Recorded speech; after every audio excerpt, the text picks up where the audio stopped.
கடகராசியார் நண்பர்களே, சார் இந்த கடகராசியை பொறுத்து என்ன சொல்கிறது, பல கஷ்டங்களை அனுபவித்து இன்று மகிழ்ச்சிக்காக காத்து கொண்டு இருக்கக்கூடிய ஒரு முக்கியமான ராசியில் முதன்மையான ராசி இந்த கடகராசி. மகிழ்ச்சி இனிமேல் உங்களுக்கு பொங்க போகுது, கஷ்டங்கள் எல்லாமே முடிஞ்சு இனிமேல் மகிழ்ச்சி பொங்க போகுது அப்படின்னு தான் சொல்லணும்.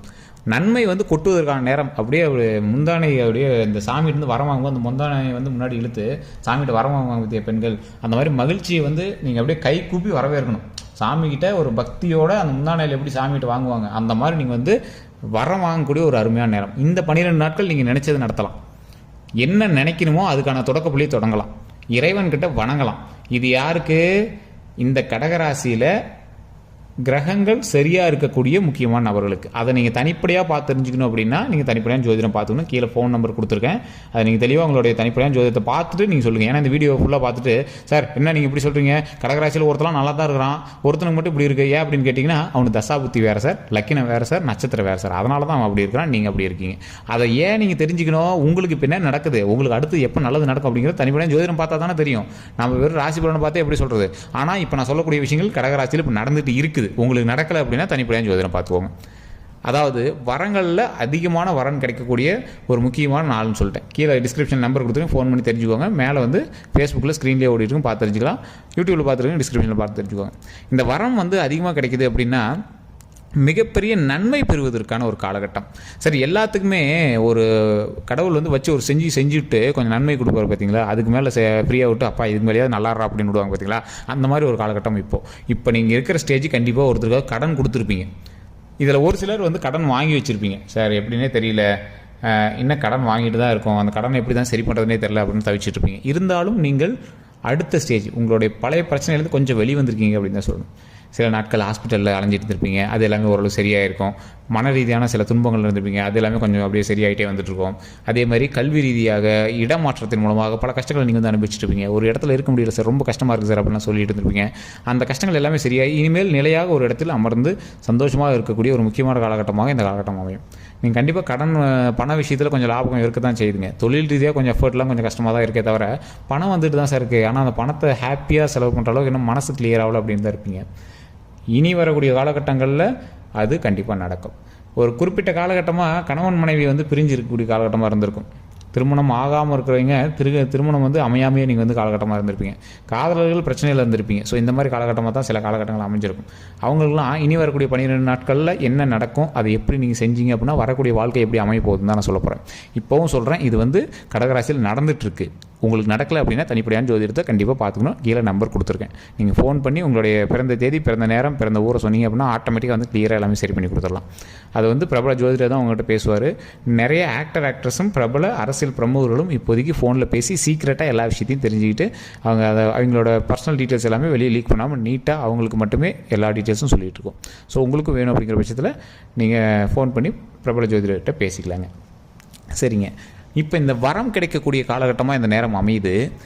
ஆனால் இப்போ திருமணம் ஆகாதவங்க, திருமணம் ஆனவங்கலாம் கொஞ்சம் பிரிஞ்சு இருக்கிறாங்க, பிரச்சனைகள் இருக்காங்க, பேச்சுவார்த்தையெல்லாம் கொஞ்சம் கஷ்டத்தில் இருக்குது, கடன்லாம் ஓரளவுக்கு சரி பண்ணியாச்சு அப்படின்னு இருக்கிறவங்களெலாம் வரக்கூடிய காலகட்டம் நீங்கள் சேர்ந்து இனிமேல் இருக்கக்கூடிய ஒரு காலகட்டமாக அமையப்போகுது. அதற்கு ஒரு முதல் தொடக்க புள்ளியாக இனி வரக்கூடிய காலகட்டம் அமையப்போகுது. உங்களுக்குமே தெரியும் கிடைக்கும், ஆனால் ஏன் என்ன கிடைக்கல? ஒரு திருமணம் ஆகாமல் இருக்கிறீங்க, திருமணம் ஆகும், ஏன் என்ன திருமணம் ஆகலை அப்படின்னு வெயிட் பண்ணிகிட்டு இருப்பீங்க. குழந்தைக்காக வெயிட் பண்ணிட்டு, குழந்தை வரம் கிடைக்கும், ஏன் என்ன கிடைக்கல அப்படின்னு வெயிட் பண்ணிகிட்டு இருப்பீங்க. அதே மாதிரி இன்னொரு விஷயம் என்ன அப்படின்னா, திருமணம் ஆகி பிரிஞ்சிருக்கிறவங்க, கல்யாணம் ஆகி பிரிஞ்சிருக்கிறவங்க, அப்படி இல்லைன்னா சின்ன சண்டை சச்சரவுனால் பிரிஞ்சிருக்கிறவங்க, அப்படின்னா ஏதோ ஒரு விஷயத்தினால் பிரிஞ்சிருக்கிறவங்க இனிமேல் சேர்ந்து இருக்கக்கூடிய ஒரு காலகட்டமாக அமையுதுங்க. அதே மாதிரி தொழில் ரீதியான விஷயங்கள்லையும் சின்ன சின்ன வம்பு வழக்கெல்லாம் கொஞ்சம் பார்த்து பக்குவமாக இருக்கக்கூடிய ஒரு நேரமாகவும் இந்த நேரம் அமையுதுங்க. இதில் என்ன ஒன்று அப்படின்னா, இந்த திருமணமானவர்களுக்கு மட்டும்தான் இந்த காலகட்டம் கொஞ்சம் அப்படியே கொஞ்சம் ஸ்லைட்டாக மூவ் ஆகக்கூடிய ஒரு காலகட்டமாக இருக்கும். நீங்கள் திருமணத்துக்காக பார்த்துட்ருக்கீங்க அப்படின்னா அமைவதற்கு ஸ்டெப் எடுக்கக்கூடிய ஒரு காலகட்டம். திருமணத்துக்கு வெயிட் பண்ணுறீங்களா? இப்போ உங்களுக்கு அருமையான நேரம், ஸ்டார்ட் பண்ணுங்கள். இப்போலேருந்து தொழில் ஸ்டார்ட் பண்ணுங்கள். நீங்கள் யாரை வணங்கணும்? பத்ரகாளி அம்மனை வணங்கணும். பத்ரகாளி அம்மனை வணங்குனீங்க அப்படின்னா சில பிரச்சனைகள் தீர்வதற்கான ஒரு முக்கியமான காலகட்டமாக இந்த நேரம் அமையுது. தடைகள் இருக்குது, அந்த தடைகள் நிவர்த்தி ஆச்சு அப்படின்னா போதும். குலதெய்வ வழிபாடு பண்ணுங்கள். வருடம் பிறந்தாச்சு, ஃபஸ்ட்டு குலதெய்வ வழிபாடு பண்ணுங்கள், பண்ணிவிட்டு பத்ரகாளி அம்மனை வணங்குங்க. சில தடைகள் எல்லாமே நிவர்த்தியாகும். இந்த தடைகள் பாவம் எல்லாமே நீங்கும். பூர்வ ஜென்ம புண்ணிய பாவங்கள் எல்லாமே பார்த்து அதை சரி பண்ணி கடவுள் கொடுக்கக்கூடிய ஒரு காலகட்டமாக இந்த 12 நாட்கள் அமையுது. இந்த 12 நாட்களில் பக்கத்தில் இருக்கக்கூடிய கோயிலுக்கு போங்க. பத்ராளியம்மன் கோயில் இருந்தால் பக்கத்தில் போயிட்டு வாங்க. காளியம்மன் கோயில் எங்கே இருந்தாலும் சரி போய் வணங்கிட்டு வாங்க. அதன் மூலமாக பல நன்மைகள் தரக்கூடிய ஒரு நேரமாக இருக்குது. அதே மாதிரி திருமணம் ஆகாதவங்க கண்டிப்பாக இந்த ஒரு விஷயத்தை சொல்லி வணங்குங்க. ஓம் வள்ளி தெய்வானை சமேத சுப்பிரமணிய சுவாமியை போற்றி, ஓம் வள்ளி தெய்வானை சமேத சுப்பிரமணிய சுவாமியை போற்றி, ஓம் வள்ளி தெய்வானை சமேத சுப்பிரமணிய சுவாமியை போற்றி அப்படின்னு கண்டிப்பாக 3 டைம் சொல்லி வணங்குங்க. இதனால் மிகப்பெரிய நன்மை கிடைக்கக்கூடிய ஒரு காலகட்டமாக வரக்கூடிய காலகட்டம் அமைய போகுதுங்க. சொன்ன உடனே கல்யாணம் ஆயிருமா சார்? சொன்ன உடனே இத்தனை நாள் உங்களுக்கு வேரியேஷன் தெரிஞ்சு பார்த்தீங்களா, பொண்ணே பார்க்கல அமையவே இல்லை அப்படிங்கிறது உங்களுக்கு ஒரு நல்ல செய்திகள் மூலமாக காதுக்கு வர ஆரம்பிக்கும். அதுலேயே உங்களுக்கு வந்து தெரிய ஆரம்பிக்கும், ஓ பரவாயில்ல ஏதோ ஒரு நல்ல விஷயம் நடக்குது அப்படிங்கிறது உங்களுக்கு ஆட்டோமேட்டிக்காக தெரிய ஆரம்பிக்கும். சரி சார் அது மட்டும் தானா அப்படின்னு கேட்டிங்கன்னா, திருமணமாகி குழந்தை இல்லாதவங்களுக்கு குழந்தை வரம் கிடைக்கிறது அதிக வாய்ப்புகள். காதலர்கள் சேருவதற்கு இன்னும் கொஞ்சம் நாட்களில் உங்களுக்கு வாய்ப்புகள் அமைய போகுது. ஸோ இது மட்டும் தானா அப்படின்னு கேட்டிங்கன்னா, தொழில் ரீதியாக அதிக வருமானம், ஏற்கனவே வருமானம் வந்துட்டு இருக்கு, அதில் ஒரு ஹைக்கு, பெரிய ஹைக் கிடையாது, சின்ன ஹைக்கு.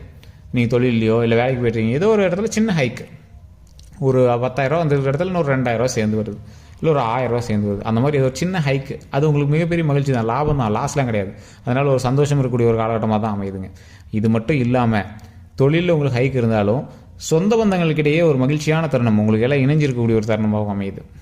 இவங்கெல்லாம் இணைஞ்சு உங்களுக்கு திருமணம் நடத்துறது, இல்லை அதே மாதிரி உங்களுக்கு ஏதாவது ஒரு குழந்தை இல்லாமல் இருக்கிற இடத்துல டக்குன்னு உண்டாச்சு அப்படின்னு நல்லா மகிழ்ச்சியாக ஒருங்கிணைந்து எல்லாமே சேர்ந்துருக்கிறது, இல்லை லீவுக்காகவாது நீங்கள் எல்லாம் ஒட்டுக்காக சேர்ந்துருக்கக்கூடிய ஒரு காலகட்டம்ங்க, மகிழ்ச்சியான தருணத்துக்காக நீங்கள் வந்து சேர்ந்துருக்கக்கூடிய ஒரு காலகட்டமாக அமையுதுங்க. அதே மாதிரி தாய் தந்தையருக்கு நீங்கள் நன்மை செய்யக்கூடிய ஒரு காலகட்டம். நீங்கள் அவங்களுக்கு வந்து பக்கத்தில் இருந்து செய்யணும். குலதெய்வ வழிபாடு பண்ணிட்டு வந்து உங்களுடைய தாய் தந்தையருக்கோ இல்லை தாத்தா பாட்டிக்கோ அவங்களுக்கு வந்து சேவை செய்யக்கூடிய ஒரு முக்கியமான காலகட்டமாக இருக்குது.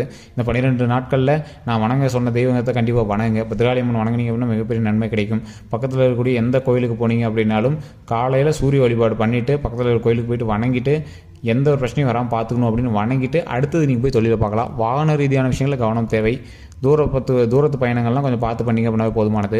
அதே மாதிரி பண ரீதியான விஷயங்கள் ஒன்றும் பிரச்சனை கிடையாதுங்க. தொழிலையோ பணத்துலையோ உங்களுக்கு ஒன்றும் பிரச்சனை கிடையாது. உடல் ரீதியான விஷயங்களில் கவனம் கண்டிப்பாக தேவை. நீங்கள் வந்து ஒரு பணம் கொடுத்து பண்ணுறீங்க, அதெல்லாம் ஓகே தான். டாக்குமெண்ட்டோ இல்லை ஏதாவது ஒரு முக்கியமான ஆவணங்கள்லையோ நீங்கள் வந்து பார்க்கும்போது கொஞ்சம் சரி பார்த்து பண்ணிக்கிறது ரொம்பவே பரவாயில்லைங்க.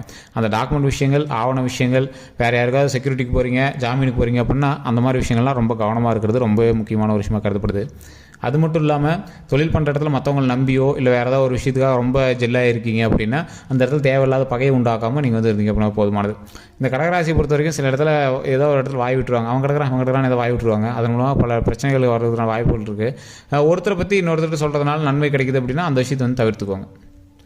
இப்போ வந்து உங்களை வந்து தேவையில்லாத பிரச்சனை மாட்டி வரதுக்கான காலகட்டமாக கூட அமையலாம். ஸோ அதனால் நீங்கள் வந்து வார்த்தையில் கவனம் தேவை, நான் அடக்கம் தேவை. மற்றவர்கிட்ட இன்னொருத்த பற்றி பேசவே கூடாது இந்த நேரத்தில், அதை மட்டும் சரி பார்த்துக்கோங்க. மற்றபடி ஒரு ஜாக்பாட் நேரம்னு சொல்ல முடியாது. இருந்தாலும் இந்த திருமணம் ஆனவங்க, திருமணம் ஆகாமல் இருக்கிறவங்களுக்கு கொஞ்சம் நன்மை தரக்கூடிய காலகட்டம். பிரிஞ்சிருக்கீங்க அப்படின்னா கொஞ்சம் சேர்றதுக்கான ஃபஸ்ட்டு ஸ்டெப் எடுக்க வைக்கக்கூடிய காலகட்டம். இந்த 12 நாட்களே சேர்ந்துவீங்களா அப்படின்னு கேட்டால் முடியாதுங்க. ஃபஸ்ட்டு ஸ்டெப்பு இந்த 12 நாட்களை விட அடுத்த 12 நாட்கள் தான் உங்களுக்கு இன்னும் ஒரு ஹைலைட்டான காலகட்டம் அப்படின்னே சொல்லலாம். அது வந்து இப்போ வந்து நீங்கள் சில தோல்விகளை சந்திச்சிருப்பீங்க, இல்லை ஸ்டெப் ஏதாவது எடுத்து வச்சுருப்பீங்க. அடுத்த 12 நாட்கள்லாம் நீங்கள் வந்து வெற்றியை காணுவதற்கான ஒரு முக்கியமான காலகட்டம். அந்த காலகட்டத்தில் உங்களுக்கு நல்ல ஒரு மகிழ்ச்சியும் அடுத்து ஒரு சூப்பரான ஒரு லக்கியான விஷயமும் நடக்க போகுது. அதெல்லாம் தெரிஞ்சுக்கிறோம்னா நம்ம சேனல் ஃபாலோ பண்ணி வச்சுக்கோங்க, சப்ஸ்கிரைப் பண்ணி வச்சுக்கோங்க. இப்போ நான் வணங்க சொன்ன தெய்வம் நல்லா ஞாபகம் வச்சுக்கோங்க. குலதெய்வத்தை வணங்கிட்டு பத்ராளியம்மன் வணங்கணும். ஓம் பத்ராளியம்மனே போற்றி, ஓம் பத்ராளியம்மனே போற்றி, ஓம் பத்ராளியம்மனே போற்றி அப்படின்னு தினம் நீங்கள் வந்து சொல்லுங்கள். அதன் மூலமாக பல நன்மைகள் கிடைக்கும். அதே மாதிரி பல இடங்களில் நீங்கள் வந்து கோயிலில் போய் வணங்கியிருப்பீங்க, எல்லா இடத்துலையும் வணங்கியிருப்பீங்க. எந்த இடத்துலையும் கொஞ்சம் நேரமாவது உட்காந்து உங்களுக்கு என்ன தேவையோ அதை வந்து சொல்லி இறை வழிபாடு பண்ணிவிட்டு அதுக்கப்புறமேட்டு வாங்க. ஏன்னா மிகப்பெரிய நன்மை தருவதற்கு முக்கியமான ஒரு விஷயம் என்ன அப்படின்னா, கோயிலுக்கு போனீங்க அப்படின்னா வணங்கிட்டு வரணும். சிவாலயங்களுக்கு போனீங்க அப்படின்னா உட்காந்து வணங்கிட்டு வரணும். மற்ற எந்த கோயிலுக்கு போனாலும் உட்காந்து வணங்கிட்டு வரணும். பெருமாள் ஆலயத்துக்கு போனீங்க அப்படின்னா மட்டும் டக்குன்னு சாமி கும்பிட்டு வந்துடணும். இதை வந்து கண்டிப்பாக பண்ணுங்கள். ஏன்னா லக்ஷ்மி தாயார் அங்கே இருப்பாங்க. அங்கே உட்காந்து வந்தீங்க அப்படின்னா லக்ஷ்மி தாயார் வந்து அங்கேயே உட்காந்துடக்கூடாது. பார்த்தீங்களா, நம்ம லக்ஷ்மி தாயாரை வீட்டுக்கு கூப்பிட்டு வந்துடணும். ஸோ அதனால தான் லக்ஷ்மி வந்து வீட்டுக்கு கூப்பிட்டு வரணும் அப்படிங்கிறதுக்காக சாமியை கும்பிட்டு உடனே வந்துடுறது பெருமாள் கோயிலில். சிவன் ஆலயத்தில் நீங்கள் வந்து உட்காந்து அவர்கிட்ட பேசிட்டு வரலாம். உங்களுடைய தாய் தந்தையர்கிட்ட பேசிட்டு வர மாதிரி அவர்கிட்ட வந்து பேசிட்டு வரலாம். அதனால் பல நன்மைகளும் கிடைக்கும். ஸோ இந்த காலகட்டம் உங்களுக்கு ஒரு பெரிய ஹைக் காலகட்டம் அப்படின்னு சொல்ல முடியாது, ரொம்ப லோ காலகட்டம் அப்படின்னு சொல்ல முடியாது, ஒரு மீடியமான ஸ்டேஜில் இருக்கக்கூடிய ஒரு காலகட்டம். அதனால் நன்மைகள் மட்டுமே கிடைப்பதற்கான ஒரு முக்கியமான ஒரு அருமருந்தாக வரக்கூடிய நாட்கள் அமைய போகுது. அதனால் எந்த ஒரு விஷயத்துக்கும் பயப்படாமல் நன்மை தருவதற்கான ஒரு நேரமாக வரக்கூடிய காலங்களை கண்டிப்பாக பயன்படுத்துங்கள். குலதெய்வ வழிபாடு கண்டிப்பாக பண்ணுங்கள். உங்களுக்கு வேறு எந்த ஒரு சந்தேகம் இருந்தாலும் கீழே டிஸ்கிரிப்ஷனில் நம்பர் கொடுத்துருக்கேன். ஜஸ்ட் நீங்கள் ஃபோன் பண்ணி ஃபோன் மூலமாகவே உங்களோட பிரச்சனையை சரி பண்ணிக்கலாம். அதே மாதிரி மேலே வந்து பார்த்தீங்கன்னா ஃபேஸ்புக்கில் பார்த்துருக்கீங்க அப்படின்னா ஸ்க்ரீன்லேயே நம்பர் கொடுத்துருக்கேன். அந்த நம்பருக்கு நீங்கள் ஃபோன் பண்ணி உங்களுடைய பிறந்த தேதி, பிறந்த ஊர், பிறந்த நேரத்தை சொல்லி உங்களுடைய ப்ராப்ளமை நீங்கள் வந்து சால்வ் பண்ணிக்கலாம். பிரபல ஜோதிடர் தான் பேசுவார். ஸோ நிறைய பிரமுகர்களும் அரசியல் பிரமுகர்களும் ஆக்டர்ஸுமே அவர்கிட்ட பேசி எல்லா பிரச்சனையும் சால்வ் பண்ணிட்டு தான் இருக்காங்க. உங்களுக்கு வேணும் அப்படிங்கிற பட்சத்தில் ஜஸ்ட் நீங்கள் வந்து ஃபோன் மூலமாகவே சரி பண்ணிக்கலாங்க. அதே மாதிரி நீங்கள் ஏற்கனவே வந்து ஏதாவது தொழில் பண்ணிட்டுருக்கீங்க அப்படின்னா அந்த தொழில் தடைகள் இருக்குது அப்படிங்கிற பட்சத்தில் குலதெய்வத்தினுடைய புகைப்படமோ அல்லது குலதெய்வத்தினுடைய நீரோ